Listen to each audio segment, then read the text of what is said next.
tanghali po, no? Magandang tanghali sa lahat, magandang araw sa lahat. At sa lahat ng mga humahanga sa ating Bebe Loves. Sa lahat ng kanyang supporter. Baby, umalis ka dyan. Talaga naman, naniilip ka naman yung aking alaga. Alis ka dyan. Talaga, bilisan mo.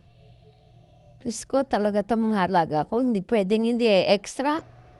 Basta may gagawin ako eh. Andito na naman po tayo, magbigay po tayo ng reaction at opinion dito na naman sa meron na namang buzzer o meron na namang isa. Ito mga alaga ko, mga buzzer ko rin to eh.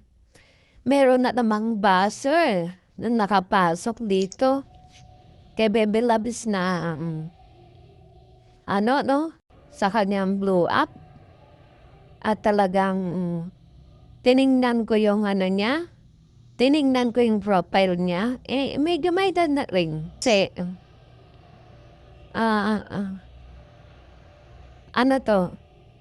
so sobrang, eto ako may edad na rin ako.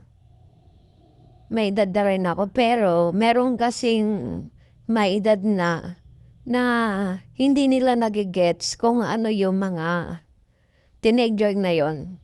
Yung mga kabataan ngayon. Ganon sila. Ganon yung ibang mga may edad na. Kukunti lang yung mga may edad na nakakaunawa.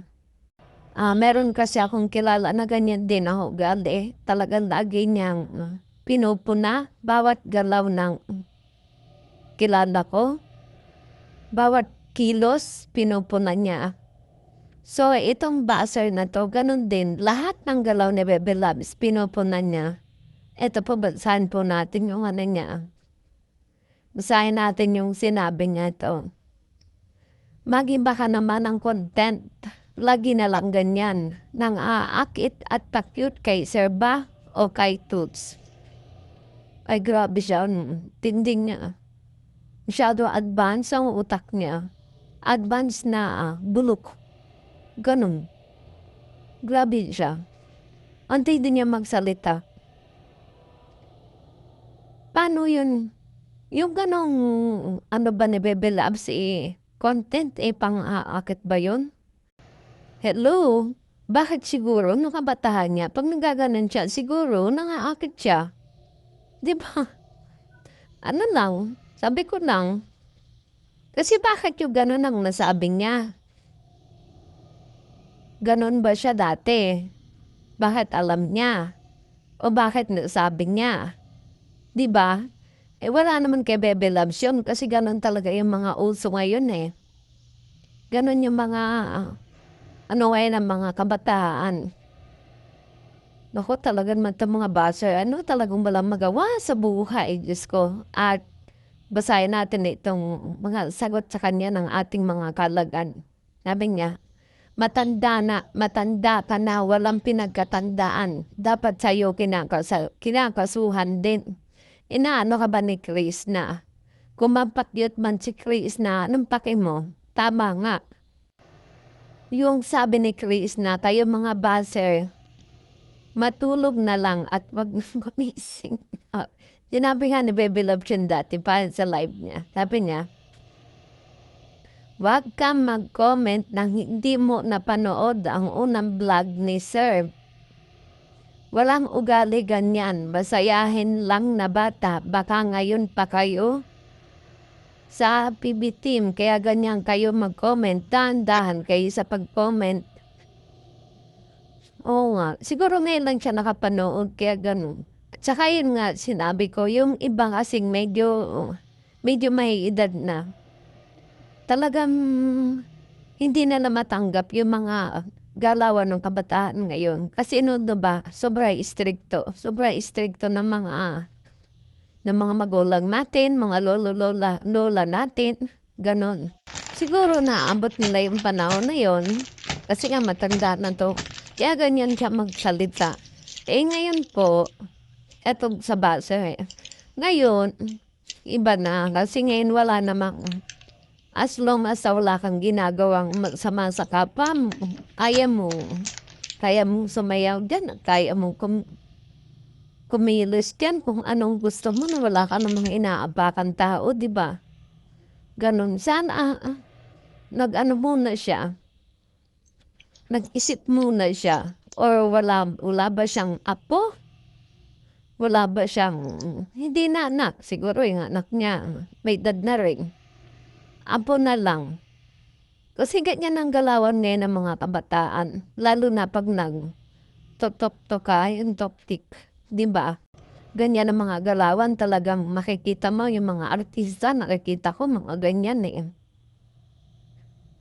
Eto pa sabi basta-basa nakalakong profile, oo nga.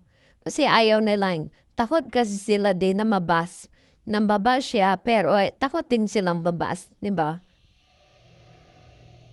Si Raulo pa din, sino si Chris na nang-aakit kay sir? Kapal naman ang mukha mo para sabihin yan kahit kailan talaga mga utak mo, mga utak talangka. Utak talangka, utak biya pa. Grabe talaga 'tong mga tao na 'to, may edad na siya pero yung utak niya, napakakitid. Ang kitid niya, kitid ng pag-uutak niya. Pero itong damit nito nakikita ko 'to no'n na ano ko 'to nung sa PB House siya. Etong basa ni Bebe Loves, grabe kung makapag-comment 'to, ang tindi ng comment. Talagang grabe ang balas ng dila. Grabe. Sabi ba naman wala ka na bang may content at ganyan ang iyong content, inaakit mo ba si Sir tsaka si Sir Toots? Grabe 'di ba? Ang tindi niya. O tinignan ko yung profile niya, may edad na siya. Dapat pagka ganyang may edad ka na, o sabihin man natin na hindi ka sanay ng ganyan, sabihin na natin na nung panahon na yun, iba talaga yung kalakaran kaysa ngayong mga kabataan. Sabihin na natin gano'n. Pero dapat pinag-iisipan mo bago ka magsulat ng comment kung nakakasakit ka ba o hindi. Baka mamaya yan, yung isang comment na yan, marami ng ano yan. Bebe, huwag ka maingay. Shh! Maraming masasaktan, lalo na si Bebe Loves. Hindi mo alam kung ano ang magiging epekto nun kay Bebe Loves. Kita mo nung nakarang araw, nung nakarang gabi, nag-live siya, di ba? Nasabi niya, umiiyak siya. Di ba? Kasi yun ay sa mga buzzers. Ano siya? Stress. Sa mga comment nyo. Kaya please naman ikaw, matanda ka na, may edad ka na. Isipin mong mabuti. Isipin mong mabuti, masaktan ko ba tong batang to? Oo nga, kung ayaw mo sa kanya, huwag ka nang manood. Sabi naman ni Bebe Loves, okay naman na hindi mo siya panoorin. Bakit kasi nakabantay ka sa kanya? Baka wala ka rin pinapalampas. Gusto mo siya, kaya ganun. Diba? Ako pag ayaw ko, hindi ko pinapanood. Ikaw, pag ganun, ibig sabihin, gusto mo. Ba't mo pinapanood? Gusto mo lang talagang manira ng araw ng tao? Gusto mo lang talagang manakit ng damdamin ng iba? Yung wala namang ginagawa sa'yo, di ba? Ang hirap nun Kasi tayo mga may edad na, kailangan tayo yung umuunawa sa kabataan. Pero ikaw pa yung nangunguna sa pambabas. Ikaw pa yung nangunguna na manghusga. Diba, hinuhusgahan mo na siya nang aakit? Hello? Paano? May damit naman yun. Grabe talaga to. Grabe ka, madam. Ayan tuloy, napag pinulutan ka ng mga kalagad dyan. Bebe, huwag ka maingay. Shh! Pinulutan ka ng mga alagad yan kasi hindi ka nakakatuwa. Hindi nakakatuwa yung comment mo. Ayan, maraming ano yan. Maraming epekto yan kay Baby Loves. Diba? Ayan na nga na-stress siya. Kasi hindi mo naman siya kilala. Hindi mo siya, hindi mo siya kilala na anubusan para husgahan mo siya ng ganyan na nangakit. Grabe ka naman. Matanong lang kita, no, madam. Ikaw ba siguro naman, sa edad mong yan, may apo ka na sing edad, di Baby Loves. Di ba? Hindi mo ba naiintindihan ng kabataan ngayon ay mahilig sa mga ganyang content? Napakaraming ganyang kabataan ngayon, may ganyang content. So, ganun din ba yung sinasabi mo sa apo mo? Hello? Grabe ka, wag kang masyadong manghusga ng kapwa, ng tao na hindi mo kilala. Uhusgahan mo lang siya base sa nakikita mo. Hindi mo naman siya nakikita o nakakasama sa isang bubok. Diba?